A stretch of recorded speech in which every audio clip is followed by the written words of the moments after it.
So, if we could start by you just saying your name and maybe how long you've lived in Windsor. Sure, sure. So my name is Nuchette Black-Burke. I have lived in Windsor all my life, except for my college years when I was on campus. So yeah, when my parents left the hospital, they brought me home to Holmes Drive. So I've lived in Windsor all my life. So, did your parents come from somewhere else, or were they from Yes. Windsor? So my parents migrated here to the U.S. My father actually came here to the U.S. via the farm work program. Definitely was a skilled individual, a laborer. He worked at Pratt and Whitney for many years, and also just on the side, trying to bring extra income into the home. While I was younger, my mom didn't go back to the workplace until I started school at Clover Street. So he drove the school buses in town just, to supplement income while he was working at Pratt and Whitney. And so my mom, she was a homemaker for those first few years. I have an older sister. And then after that, she went to work in Windsor Locks at a factory there and then went on to become a CNA. So my parents migrated here. We grew up on Holmes Drive. Definitely comfortable home. But yeah, so that's my story about how we got here to Windsor via Jamaica. I went to school, the early years, I went to school at Wilson Nursery School, and it was a great place. I loved the fact that going to Wilson Nursery School, I graduated with many of the same people that are in my nursery school picture. That only happens in Windsor. So on one side of my nursery school picture and on the other side of my nursery school picture, the two individuals I was standing next to, I actually talked to them like they're here in Windsor with me. So again, that only happens in Windsor. Then after Wilson Nursery School, I went to Clover Street School, and I was in purple unit because back then they were color coded. The units were color coded, and classes were actually mixed, except for like kindergarten. But you had like first and second, third and fourth. It was pretty cool. And then I left Clover Street in fourth grade and went on to St. Gabriel's School.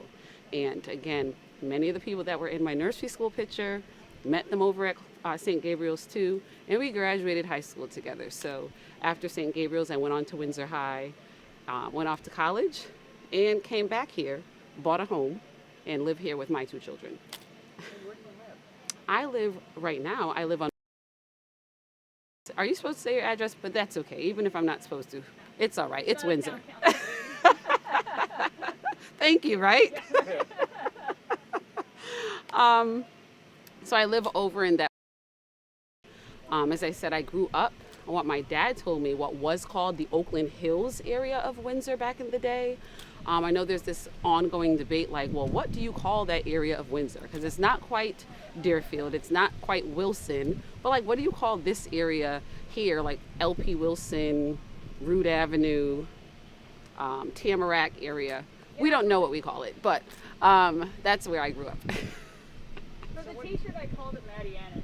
Oh, okay. That's how I call it too. It's Madianic, stretching from like the police, where the new fire department and the ambulance down Got here. you. But I kind of consider it like there's probably another location of Windsor Heights, but that's why I call that part. Understood. So yeah, my dad said it was the Oakland Hills area when, yeah. So what was your neighborhood like? Were there a lot of kids? Yes. Oh my goodness. So my neighborhood was great. We had Custer Park in one part of the neighborhood, and then there's Stroh Park. So we had like the best of both worlds. So you can go to Custer Park, play basketball, hang out. We love the little brook that runs at the back of Custer Park. We try to go there and like catch tadpoles, and it was a great time. And there were a lot of kids in our neighborhood. And so, yeah, we would walk to Clover Street together because we lived in proximity, so we walked. And then in the summertime, the pool opened up over at Gosley, so you kind of just rode your bike over, hung out there, which is also very close to Wilson Nursery School. So it was a great time. And again, growing up in the neighborhood with all of those kids that you go to school with, it's the typical, like you see now on TV, people like make light of it. But yeah, friends came, rang the doorbell, like, can you come out and play?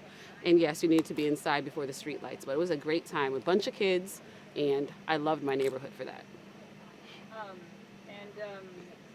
What brought you back to Windsor as an adult then after college? For me, it really was about community and the camaraderie that I found as a child growing up. I think the earlier years, Wilson, Nursery School, Clover Street, I think by the time I was in middle school at St. Gabriel's, I think that's when some of the stressors of the world started to manifest, right? And for me, those stressors of the world, the conversations where we had to grapple with race and culture, that is when that started to kind of manifest itself as I got to the middle school and high school years. But for me, I wanted to come back to Windsor, one, because I love the community, but I wanted my children to grow up in a place like I did, where, yes, there were people of color, there were white people, all coming together. And while, yes, there were undertows of racism and other things that were at play, we still managed to play together on teams and go to school together, worship together. And so I wanted that for my children.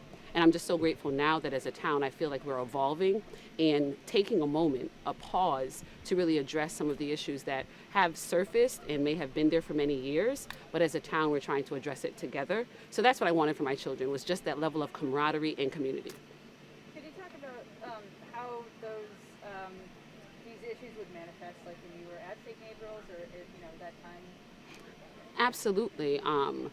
As we got older, I really feel like people started to just question things differently. So whether as young people you're playing together, as you get older, as bodies start to change, as you start to come into feelings and, that giddiness of like that first crush, unintentionally, parents, relatives, just starting to question, like, is that okay? Is it okay for the Caucasian girl to want to be in a relationship with that African-American boy? So that's how it started to manifest at first. And then by the time you got to the high school, and me, I'm a straightforward type of person, it was almost like, okay, well, you have your groupings of kids from several things, like these are the folks that listen to heavy metal. These are the folks that, so you start to see all of that dynamic coming together. So it was not just race and culture, but just groups based on affinity, and that started to play out differently. Do you belong to any organizations in town? I do. So yes, I'm on the town council. Not necessarily an organization, but let me just put that out there. Of course, our town committee, I was a member of the Windsor Education Foundation for a while. I'm trying to think other organizations in town that I belong to. Would you like to become involved in a historical society? I would love to. Talking to Doug, absolutely. If I had even just another ounce of time, for sure. But definitely plugged in, anything that Doug would ask of me, or the Windsor Historical Society, Agnes and others would be willing to do. Don't mind that at all. I am a history buff. I think many people know that. So yes, maybe in a couple years when I leave the town council, but no, I'm not ready to leave the town council yet. Let's make sure that's clear. Definitely, I would be interested. Yes. I am running, but obviously I would be interested in the Windsor Historical Society. Great work. Love the fact that we are trying to capture our history, a conversation that I've had with Doug and others. Like, there's such a great story to tell about Windsor, all of it, the good, the bad, the ugly, the indifferent, and I'm just so grateful that you all are taking this charge on. Yeah. Doug has been a really great leader. Yes, yeah.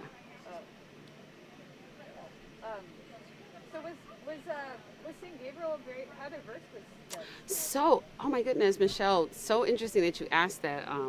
A friend of mine who went to St. Gabriel's with me, I was looking at our actual 5th grade picture last night. It was her birthday, and someone posted our class picture. And so I think in my 5th grade class, there were 2 other students of color. I think as I started in 4th grade, I think it became more diverse. And again, just want to be clear, like, I think it was embraced, but as we got older, you just started to see things kind of manifest differently. But yeah, it was not as diverse as like the other schools, but it was, a few students of color there. And what, era, I hate to ask you how old, but what time frame was that you were in? So if I was in 4th grade, so what's that, 83, 84? So probably 84, and I graduated St. Gabriel's in 90. Yeah. So that was the time frame. Yep, I'm an 80s baby. Well, born in the 70s, but grew up in the 80s and 90s. I don't want to take up too much more of your time if you have to go. But we could definitely ask you more questions if we have another couple minutes. Yeah, but a few more questions. Yeah. All right, cool. Could you talk about running for town council and what made you want to do that? Absolutely. So I started this whole civil servant piece because I wanted the same environment and, just like I said, the community camaraderie for my child. So I was a new mom, and my son was getting older. He was getting ready to start kindergarten.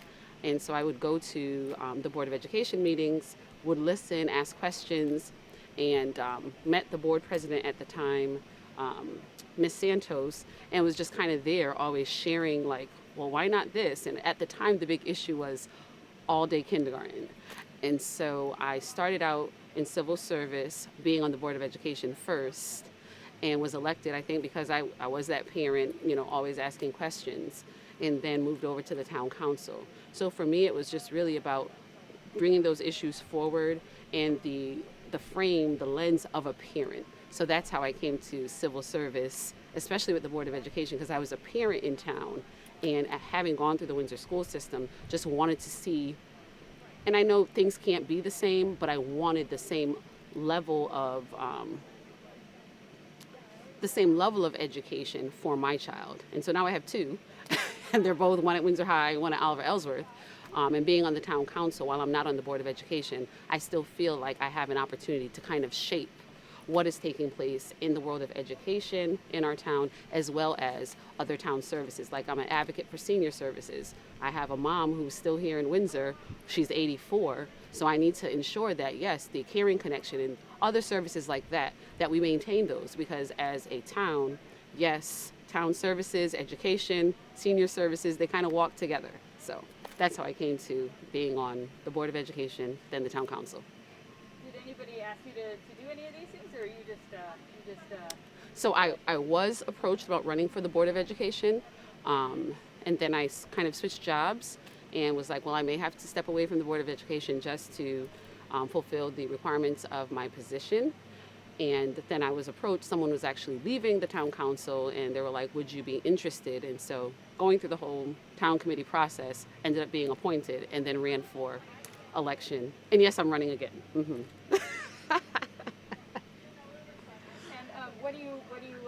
what is your job?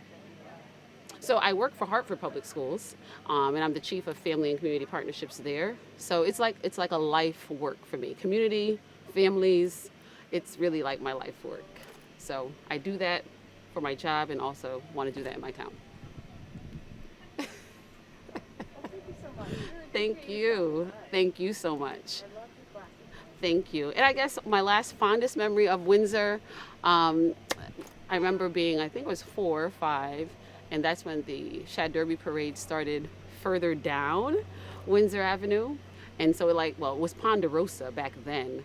But I still have my little Wilson Nursery School t-shirt that we wore in the parade. And I think that was like a great memory for me. Marching in the parade when I was that young. I was gonna say this to other people, but what's your other than that memory, like any events that you treasure in Windsor, whether it be the country fair, the tavern trot, concerts on the green? So for me, the Shad Derby is like at the forefront. As a child growing up in Windsor, you did the Shad Derby. No matter how many goldfish you get, you know that the goldfish will probably die in a week, 2 weeks, 3 weeks. I think the one my son got lasted a few months, so that was impressive. But yeah, the Shad Derby stands out for me. I think being elected that first time to the Board of Education, that was a great memory.